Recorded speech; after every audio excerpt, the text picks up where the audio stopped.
Hey everybody, my name is Brendan Noble. I'm a young adult author. Welcome back to my Slavic Saturday series where we talk about Slavic mythology and folklore, specifically related to my Slavic fantasy series and the first book in the series, A Dagger in the Winds. This week, I'm very excited because we are both continuing on the trend of protectors in Slavic mythology, but this week we're talking about my favorite protector in Slavic mythology, and that is the Leshy. It's probably the most well-known protector in Slavic mythology. Maybe the Domovoy is debatable there, but the Leshy has so many stories about it, and it is a very fun creature to talk about, so I'm very excited to dive in. First, a quick side note, if you're interested in being an advanced reader for that first book in the series, A Dagger in the Winds, I'm still accepting advanced readers. These are people that will get a free copy, an ebook copy of the book in exchange for a review before the book is actually released. So if you're interested in that, click the description and the link below. Link in the description below. You know what I meant. But now let's dive into the Leshy. So the Leshy is a fascinating culmination of a lot of things with the forest, and he's well known as the old man in the forest. So the Leshy is both the forest, the idea of the weirdness and scary things in the forest, and also just combination of everything that people couldn't explain within the forest, especially woodsmen and hunters, all wrapped up into one. And his mysticism around him has just grown because of this. So, to be clarified here, the Leshy is the tutelary deity of the forest itself. He protects the forest, he's one with the forest, and like everything, or most things in Slavic mythology, he's a shapeshifter, so he can take the form of so many things within the forest as well. Though he's often pictured as a tall old man with a long beard, he can take on so many forms, everything from a wolf to a bear, even to a animated tree. It doesn't really matter, he can take on so many forms, but the most important thing is his eyes are always piercingly green, and he has two horns on the top of his head, kind of similar to the god Veles that we talked about a couple weeks ago. But the key is often the Leshy is menacingly big. So if you encountered one, you would be very threatened. Except if he's outside of his forest, then he shrinks down to almost the size of a blade of grass. Which is why he rarely ever left the forest. So the Leshy were as variable with their appearance as they are with their personalities. Different Leshy had different personalities, but mostly they were known as tricksters. That's because they would be luring people into the woods and then trying to get them lost. Specifically, children who were sent into the woods to pick berries and things would hear the voice of someone that they know on the winds, and it would lure them deeper into the woods, and the Leshy's laughing this whole time while it's happening, and he would eventually abduct them. He would sometimes do the same thing to hunters and logsmen, but usually killing them instead of abducting them. And specifically, he did this if he thought that his land was being too much threatened by the hunters or the loggers, and he would also then get aggressive as well if another Leshy was encroaching on his territory, because these are territorial spirits where they're protecting their forest, and they can be the only Leshy in that forest.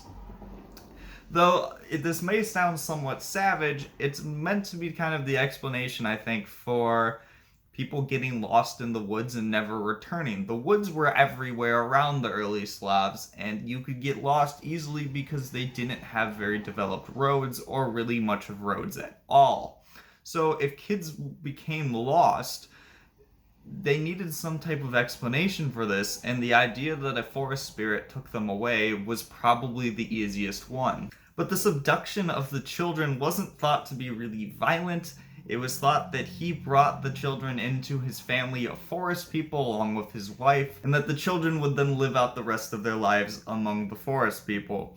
And this was also probably a more positive thought for parents than the thought that their child died in the woods a terrible death and they couldn't do anything about it.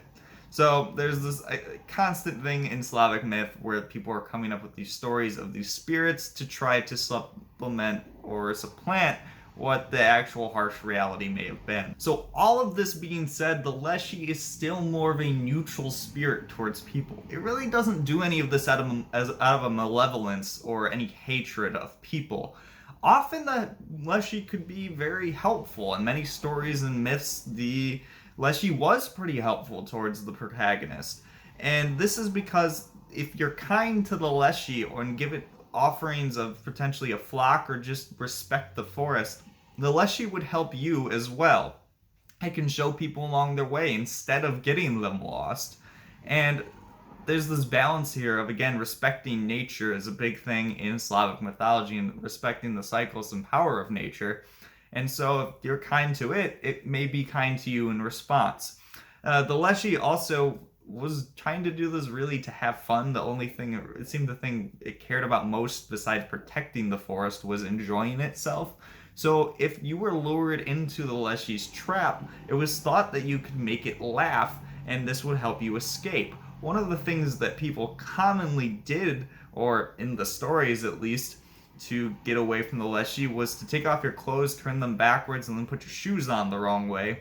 And the Leshy thought this was apparently hilarious, and he would let them go. And along with the theme of cycles often in Slavic myth with nature, the Leshy kind of goes with this. In some stories, not all, so it's hard to know if this is incredibly accurate, again, because there's not many primary sources, but it's claimed that often the Leshy follows the trend of the 4 different seasons, along with waking in spring and kind of causing some trouble. Summer doing those tricks, their moves with luring children away. Fall being combative and especially fighting a lot more. And then in winter when it rests and hibernates like the forest does. So the Leshy is so popular that cults were actually devoted to it. Some people thought that he was a god. Some people thought there were many Leshy. Some thought there were Leshy over a specific forest. It kind of depends. But regardless, it was this idea of if you appeased this tutelary deity, whatever you really want to call it, then it would be kind in response. And because the forest was so important in Slavic folklore and mythology, it was important to make sure this appeasal happened. And so people would offer these sacrifices and offerings, often in a grove in the woods. And then on September 27th, there was a festival specifically devoted to the Leshy as well. So personally, I'm a huge fan of the Leshy, and this is why he makes a very early and prominent appearance in A Dagger in the Winds, again, the first book in my Slavic fantasy series. I'm not going to reveal too much, but Václav, one of our main characters, has a early encounter with it. His mom has told him many times to avoid the voices in the woods that are trying to lure him away. But once he falls into the Leshy's trap, his life will never be the same, and I can't reveal anything after that. But look forward to it. The Leshy is a very fun part of the book, and I'm very fascinated with it, and it's very fun to include. And for this video, a friend of mine on Instagram actually has written a book and illustrated things for many things in Slavic mythology, including the Leshy, which in this book, 31 Slavic beings of myth and magic, and he's done a fantastic work. He actually sent me a specific his art for the Leshy, and I very much encourage you guys to check out his work. I'm going to be doing a video specifically on his book because there's so much in it and it's really fascinating. He posts all of his work, a lot of his work on Instagram. I'll put the link down below for both his Instagram profile and the book on Etsy. I completely recommend it, and there's not many things in English out there right now on Slavic mythology, and there's fantastic amounts of things in here. Again, I'm going to cover it in another video. Go check them out. And that's all I have for you today in the Slavic Saturday series. If you're interested in more of these videos, please remember to like and subscribe down below. I'll come out with them every week. And remember to always check out my newsletter as well below. You'll get free copies of any side novellas I write connected to my Slavic fantasy series, as well as the first book in my series, my dystopian series that I already have written. But until then, I look forward to seeing you guys next week.